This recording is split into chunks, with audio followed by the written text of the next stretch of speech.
प्रधानमंत्री ने ईंधन बचत को लेकर पेश की नजीर। काफिले के आकार को किया कम, इलेक्ट्रिक वाहन बढ़ाने की जताई इच्छा। केंद्रीय कैबिनेट की बैठक में ईंधन आपूर्ति पर फोकस। पूर्व मंत्री माधवलाल सिंह का निधन, बोकारो समेत राज्य भर में शोक की लहर। राज्यपाल और मुख्यमंत्री समेत कई राजनेताओं ने जताई संवेदना। राजकीय सम्मान के साथ होगी अंत्येष्टि। भाजपा ने भ्रष्टाचार के मुद्दे पर कांग्रेस को घेरा। प्रदेश प्रवक्ता प्रतुलनाथ शाहदेव ने आलमगीर आलम के मुद्दे पर कांग्रेस को नैतिकता की दी नसीहत। गठबंधन पर भी साधा निशाना। और सीआरपीएफ के स्पेशल डीजी दीपक कुमार ने बूढ़ा पहाड़ कैंप का किया दौरा। गिरिडीह से 6 साइबर अपराधी गिरफ्तार, 11 मोबाइल, 13 सिम और 5 बाइक बरामद।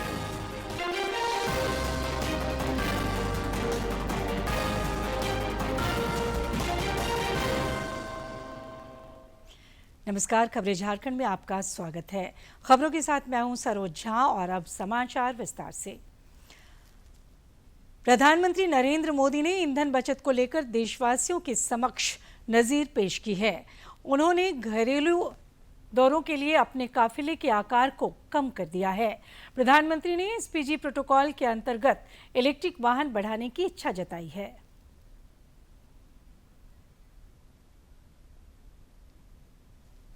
नरेंद्र मोदी ने बड़ा फैसला किया है। आगे बढ़कर खुद प्रधानमंत्री ने अपने काफिले के आकार को काफी ज्यादा कम कर दिया है। जी हां, इसे उनकी हाल की घरेलू यात्रा के दौरान लागू किया गया।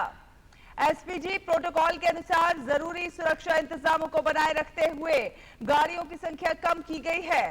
हैदराबाद में अपने भाषण के तुरंत बाद गुजरात और असम में उनके काफिले का आकार कम कर दिया गया है।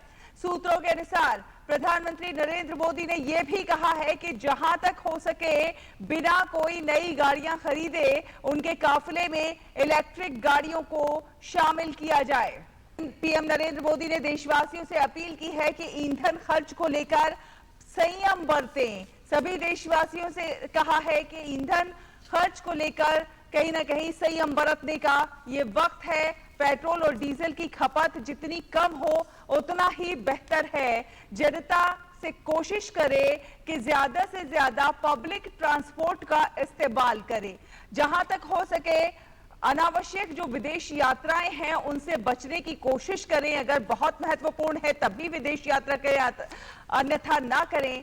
वर्क फ्रॉम होम अपनाने की भी प्रधानमंत्री नरेंद्र मोदी ने बात कही है और इसी के साथ एक बड़ी बात कही है कि 1 साल तक हो सके तो सोना ना खरीदें। केंद्र सरकार का ईंधन आपूर्ति पर भी लगातार फोकस बना हुआ है। प्रधानमंत्री नरेंद्र मोदी की अध्यक्षता में आज केंद्रीय कैबिनेट की बैठक के दौरान इस पर विशेष रूप से जोर दिया गया। इससे पहले प्रधानमंत्री ने देशवासियों से भी ईंधन बचत समेत 7 अपीलों पर अमल करने का आग्रह किया था ताकि विदेशी मुद्रा की बचत हो सके।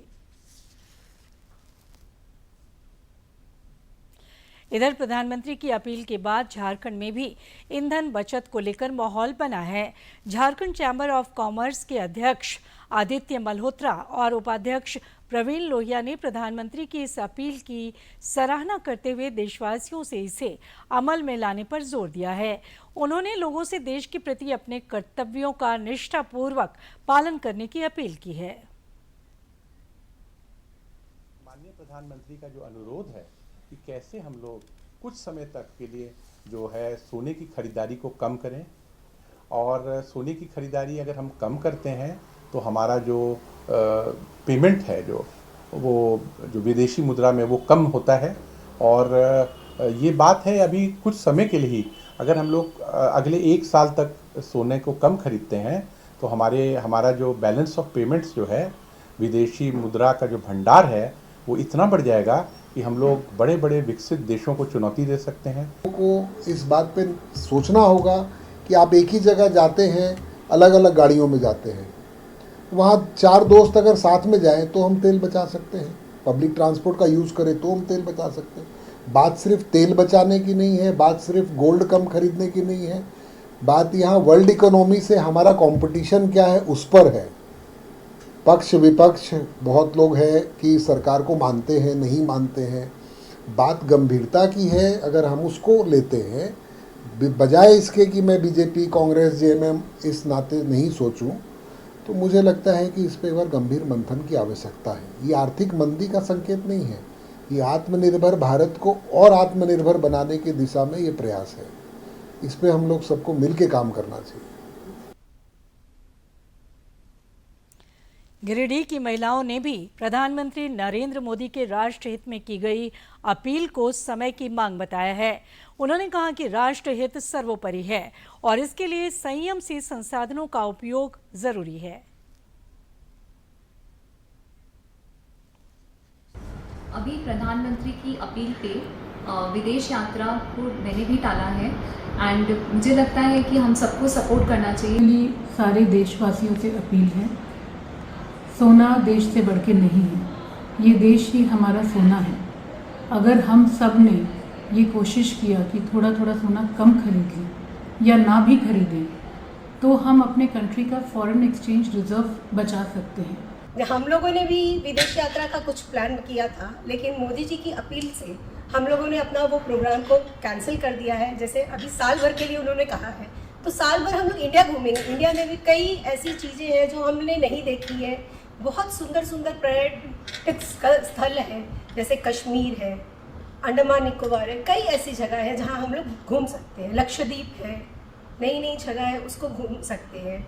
फिर उन्होंने कहा कि ईंधन बचाना, पेट्रोल डीजल को बचाना, तो उसके लिए हम लोग जैसे कहीं घूमने जाते हैं तो हम लोग ग्रुप प्लान कर सकते हैं कि कई लोग एक साथ जाएं, ताकि एक गाड़ी में एक फैमिली नहीं जाके 2-3 फैमिली जाए। तो घूमना सभी को है, लेकिन उससे फ्यूल बचेगा, हमारे देश को जो काम आएगा। लंबे समय से इलाजरत पूर्व मंत्री माधवलाल सिंह का निधन हो गया है। उन्होंने रांची के बरियातू स्थित एक निजी अस्पताल में अंतिम सांस ली। वे काफी लंबे समय से बीमार थे और उन्हें बेहतर इलाज के लिए बोकारो से रांची रेफर किया गया था। डॉक्टरों के तमाम प्रयासों के बावजूद उन्हें बचाया नहीं जा सका। माधवलाल सिंह गोमिया विधानसभा क्षेत्र से कई बार विधायक चुने गए और मंत्री पद पर भी संभाला उन्होंने। उनके निधन से बोकारो समेत पूरे झारखंड में शोक की लहर है। राज्यपाल संतोष कुमार गंगवार और मुख्यमंत्री हेमंत सोरेन समेत कई राजनेताओं ने माधवलाल सिंह के निधन पर गहरी संवेदना प्रकट की है। राज्यपाल ने कहा कि उनका निधन अपूरणीय क्षति है। श्री गंगवार ने शोकाकुल परिजनों के प्रति गहरी संवेदना प्रकट करते हुए पूर्व मंत्री के जन सेवा के कार्यों को याद किया। इधर मुख्यमंत्री हेमंत सोरेन ने भी माधवलाल सिंह के निधन पर दुख जताया है। मुख्यमंत्री ने कहा कि माधवलाल सिंह लंबे समय तक जन सेवा और सामाजिक जीवन में सक्रिय रहे। उनका निधन अपूरणीय क्षति है। श्री सोरेन ने कहा कि पूर्व मंत्री की अंत्येष्टि पूरे राजकीय सम्मान के साथ होगी।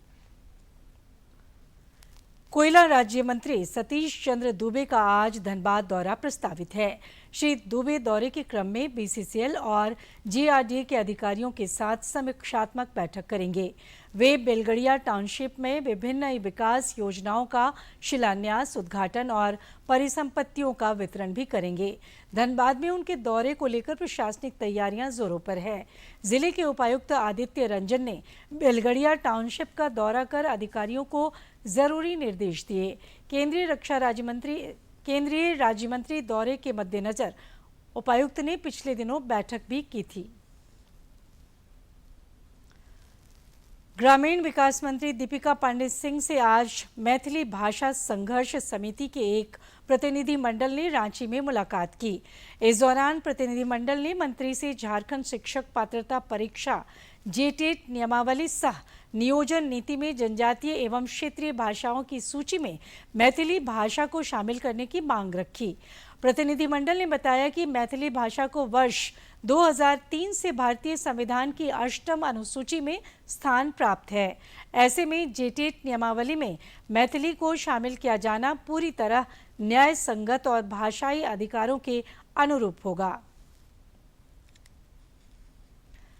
राज्य के पूर्व मंत्री आलमगीर आलम को सुप्रीम कोर्ट से बेल मिलने पर प्रदेश कांग्रेस की ओर से जश्न मनाने पर भाजपा ने पार्टी को कटघरे में खड़ा किया है।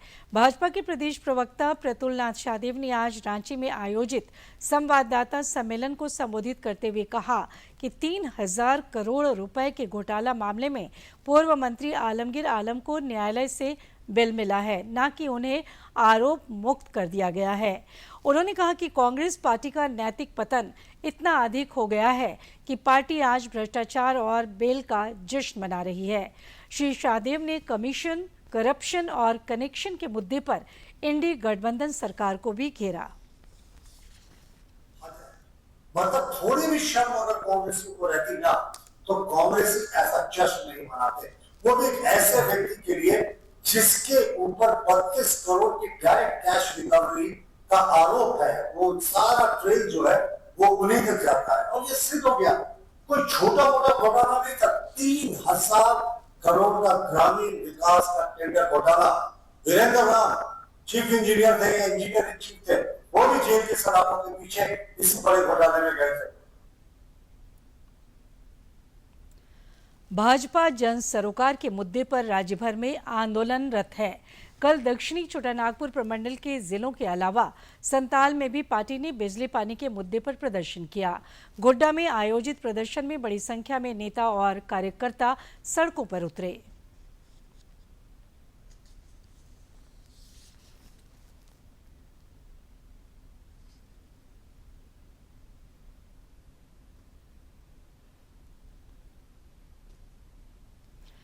गुमला में भी आज बिजली पानी के मुद्दे पर भाजपा द्वारा जोरदार प्रदर्शन किया गया, जिसमें पूर्व केंद्रीय मंत्री अर्जुन मुंडा समेत अन्य नेता शामिल हुए। श्री मुंडा ने जन आक्रोश प्रदर्शन के दौरान राज्य सरकार पर जमकर निशाना साधा। उन्होंने कहा कि राज्य में पानी की किल्लत, लगातार बिजली कटौती और बुनियादी सुविधाओं की भारी कमी ने आम जनता का जीवन पूरी तरह प्रभावित कर दिया है। केंद्रीय माध्यमिक शिक्षा बोर्ड सीबीएसई ने आज 12वीं के नतीजे घोषित कर दिए। इस वर्ष 85.2% विद्यार्थी सफल रहे। फिर बेटियों ने लड़कों की तुलना में बेहतर प्रदर्शन किया है। लड़कियों का पास प्रतिशत 88.86 जबकि लड़कों का पास प्रतिशत 82.13% रहा। इस लिहाज से लड़कियों ने लड़कों की तुलना में 6.73% बेहतर प्रदर्शन किया है।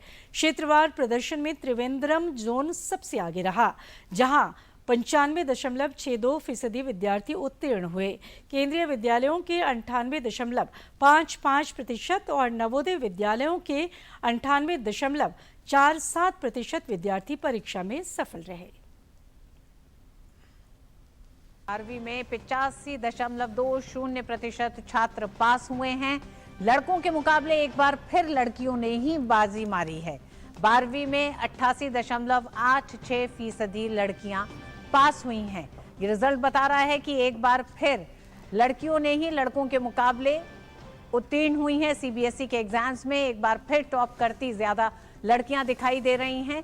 लड़कियों ने 12वीं के एग्जाम्स में 88.86% लड़कियां पास हुई हैं। वहीं अगर 12वीं में लड़कों की अगर हम प्रतिशत को देखें तो ये 85.20% छात्र पास हुए हैं, जिसमें लड़कियों की संख्या ज्यादा है। 12वीं के रिजल्ट आ गए हैं। लंबी परीक्षा के बाद लड़कों के मुकाबले लड़कियों ने एक बार फिर लड़कों ने लड़कियों के मुकाबले बाजी मारी है। 12वीं के रिजल्ट्स बाहर आ गए हैं। 88% लड़कियां पास हुई हैं, तो वहीं लड़कों की अगर हम बात करें तो लड़के 82% पास हुए हैं। कुल 85.20% छात्रों ने 12वीं पास की है।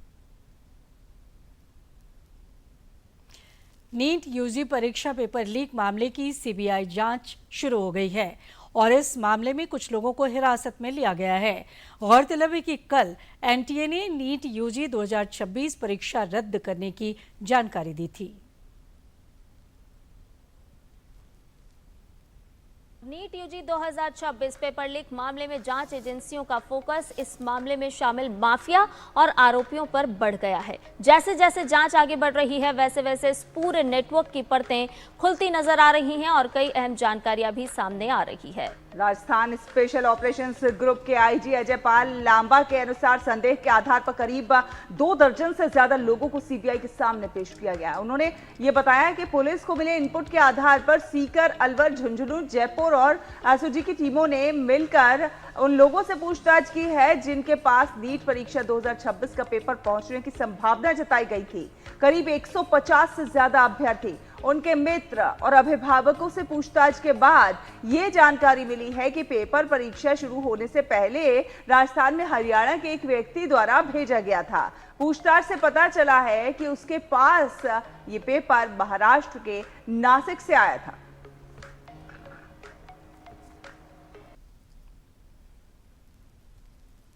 सीआरपीएफ के स्पेशल डीजी दीपक कुमार ने गढ़वा जिले के बूढ़ा पहाड़ कैंप का कल दौरा किया। इस दौरान उन्होंने जवानों का हौसला बढ़ाया और सुरक्षा इंतजामों की जानकारी ली। डीजी ने राज्य सरकार द्वारा संचालित बूढ़ा पहाड़ डेवलपमेंट योजना के तहत सड़क, शिक्षा, स्वास्थ्य एवं रोजगार जैसी बुनियादी सुविधाओं की स्थिति की समीक्षा की। गौरतलब है कि कल राज्य की गृह सचिव वंदना दादेल का भी बूढ़ा पहाड़ इलाके का दौरा प्रस्तावित है।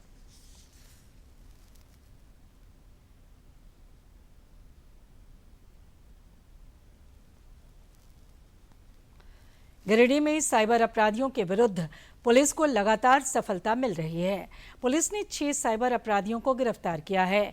पुलिस अधीक्षक डॉक्टर विमल कुमार ने आज प्रेस कॉन्फ्रेंस कर बताया कि इनकी गिरफ्तारी बेंगाबाद थाना क्षेत्र से हुई है। इन अपराधियों के पास से 11 मोबाइल, 13 सिम और 5 मोटरसाइकिल बरामद किया गया है। एक्टिवेट हैं और इनके द्वारा लोगों को एपीके फाइल भेज करके और कई माध्यम से ठगी की जा रही है और इसको लेकर के डीएसपी साइबर के नेतृत्व में एक टीम बनाया गया था और जब छापामारी किया गया कोल्हरिया जंगल में तो वहाँ से 6 साइबर अपराध कर्मियों को गिरफ्तार किया गया और इनके पास से 11 मोबाइल, 13 सिम कार्ड और 5 बाइक ये भी बरामद किया गया है। रामगढ़ के हिंदेगीर कोले रेलवे स्टेशन के बीच रेलवे ट्रैक सेंसर चोरी मामले में आरपीएफ पतरातू को बड़ी सफलता मिली है। करीब 2 लाख रुपए मूल्य की चोरी की गई रेल संपत्ति को आरपीएफ ने बरामद किया है। मुख्य आरोपी अब भी पुलिस की पकड़ से बाहर है।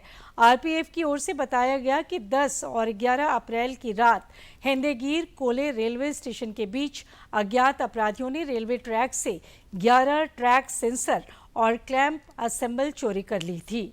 ये घटना रेलवे सुरक्षा के लिहाज से बेहद गंभीर मानी जा रही है। बल ने तत्परता दिखाते हुए रेलवे ट्रैक सेंसर को बरामद किया है। रांची के रातू इलाके से एक किशोर लापता है।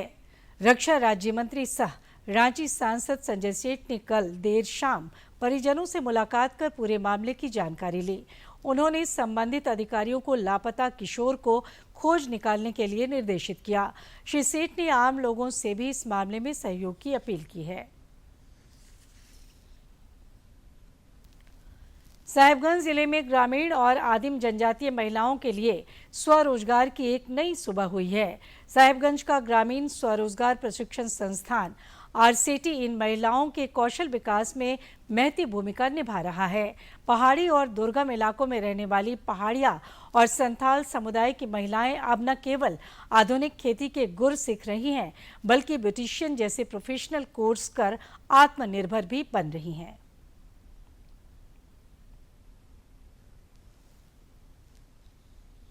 साहिबगंज के ग्रामीण स्वरोजगार प्रशिक्षण संस्थान में इन दिनों उत्साह का माहौल है। यहाँ भारत सरकार के निर्देशों के तहत पीवीटीजी और बीपीएल परिवारों की महिलाओं को रोजगार परक विषयों पर प्रशिक्षण दिया जा रहा है। संस्थान ने इस वित्तीय वर्ष में 1050 लोगों को विभिन्न बैचों में प्रशिक्षित करने का लक्ष्य रखा है। अभी दोनों मिलाकर भी मेरे पास एक में 35 है और एक में 30 है।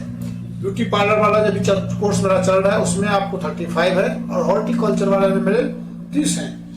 और इस साल हम लोगों का जो अभी तक का प्रोग्राम जो दिया गया है भारत सरकार के द्वारा से अभी तक टोटल हमको 35 प्रोग्राम कराने हैं।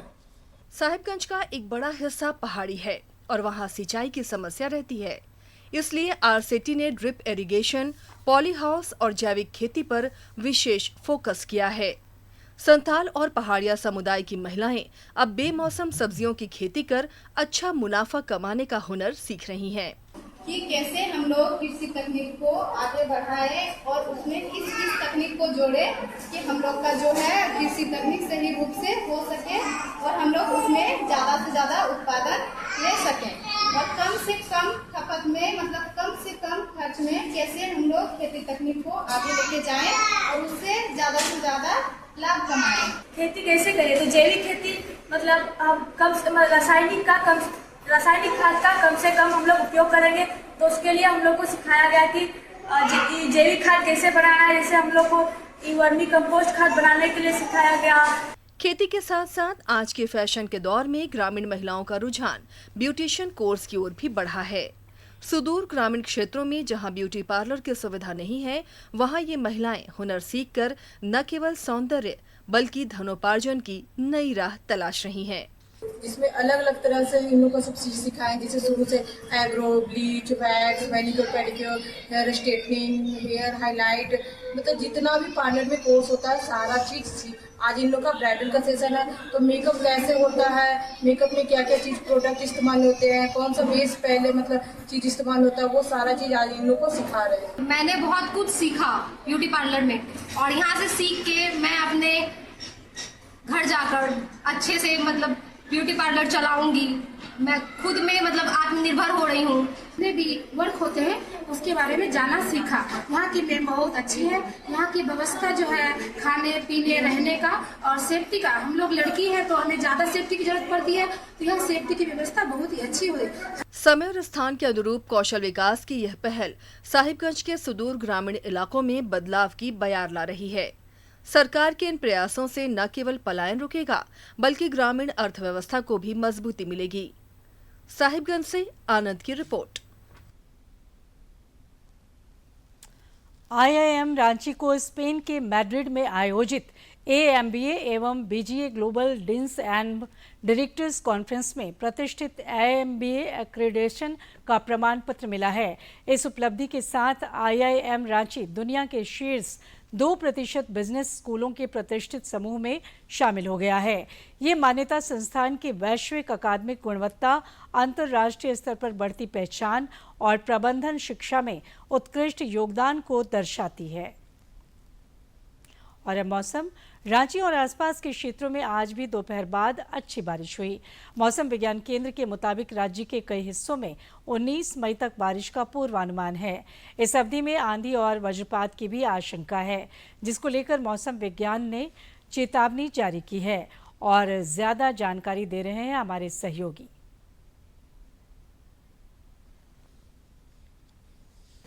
चक्रवाती प्रभाव के कारण पूरे राज्य भर के मौसम में उतार चढ़ाव जारी है। मौसम विभाग के अनुसार अगले 19 मई तक राज्य के उत्तर पश्चिम भागों को छोड़ करके राज्य के शेष भागों में मेघ गर्जन, वज्रपात और तेज हवाओं के बीच बारिश होने की संभावना जताई गई है। वहीं अधिकतम तापमान में अगले 2 से 3 दिनों में 2 से 3 डिग्री की बढ़ोतरी देखने को मिल सकती है। तत्पश्चात तापमान में कोई बड़ी वृद्धि दर्ज नहीं की जाएगी। मौसम विभाग बदलते मौसम को देखते हुए लोगों से अपील की है कि किसान जो हैं वो खेतों में ना जाएं। आम लोग बारिश के दौरान, वज्रपात के दौरान पेड़ों के नीचे ना खड़ा हों ताकि वे सुरक्षित रह सकें। मैं रविकांत कुमार, सहयोगी सौरभ कुमार के साथ, दूरदर्शन समाचार, रांची। झारखंड को आदिवासियों की संस्कृति और पहचान का राज्य कहा जाता है, लेकिन यहीं से एक ऐसी तस्वीर सामने आई है जो राज्य के विकास के दावों पर बड़ा सवाल खड़ा करती है। कोडरमा के मरकच्चो प्रखंड स्थित कारी पहाड़ी और ललकी माटी टोला में आदिवासियों को शुद्ध पेयजल नसीब नहीं हो रहा है। आलम यह है कि यहाँ के आदिवासी और मवेशी एक ही घाट और चुआ का पानी पीने को मजबूर हैं।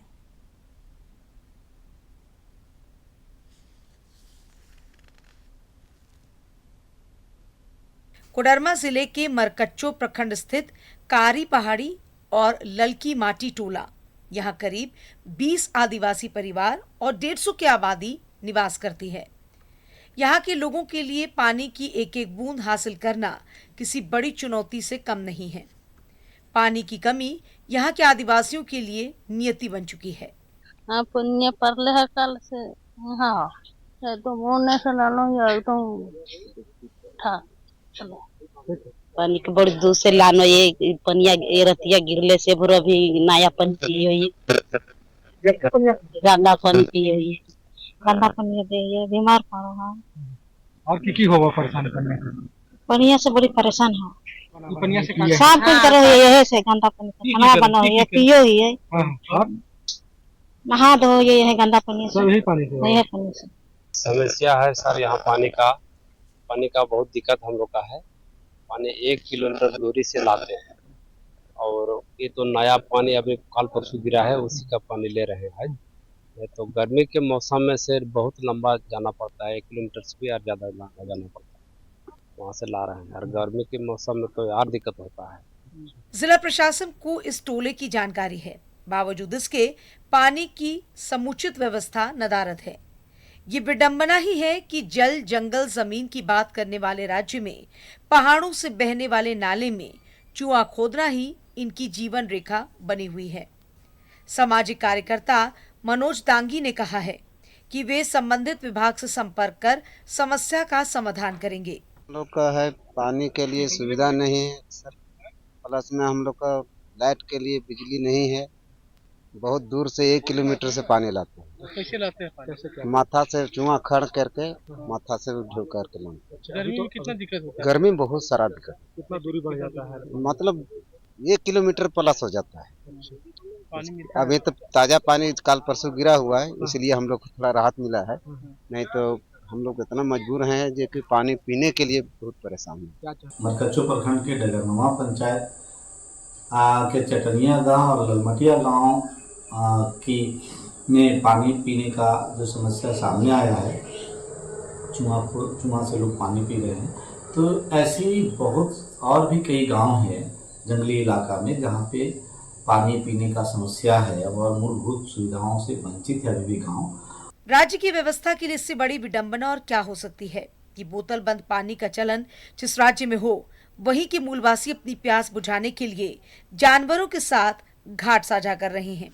बहरहाल प्रशासन ने आश्वासन दिया है कि ये समस्या उनके संज्ञान में है और इस पर जल्द ही कार्रवाई की जाएगी। कोडरमा से गजेंद्र की रिपोर्ट। दूरदर्शन झारखंड पर पल पल की खबरों से जुड़े रहने के लिए आप हमारे social media platform x, Facebook, Instagram और यूट्यूब से जुड़ सकते हैं, क्योंकि खबरों से जितना बाखबर रहना ज़रूरी है उससे ज़्यादा ज़रूरी है सटीक, संतुलित और निष्पक्ष समाचार। हमारा एक्स हैंडल है @DD News Jharkhand, Facebook page है DD News झारखंड और इंस्टाग्राम अकाउंट है DD News झारखंड। आप हमें YouTube channel Jharkhand DD news पर भी देख और सुन सकते हैं। और आखिर में इस बुलेटिन के मुख्य समाचार एक बार फिर।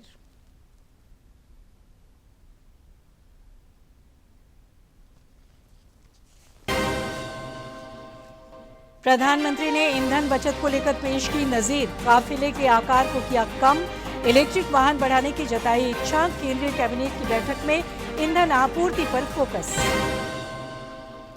पूर्व मंत्री माधवलाल सिंह का निधन, बोकारो समेत राज्य भर में शोक की लहर, राज्यपाल और मुख्यमंत्री समेत कई राजनेताओं ने जताई संवेदना, राजकीय सम्मान के साथ होगी अंत्येष्टि।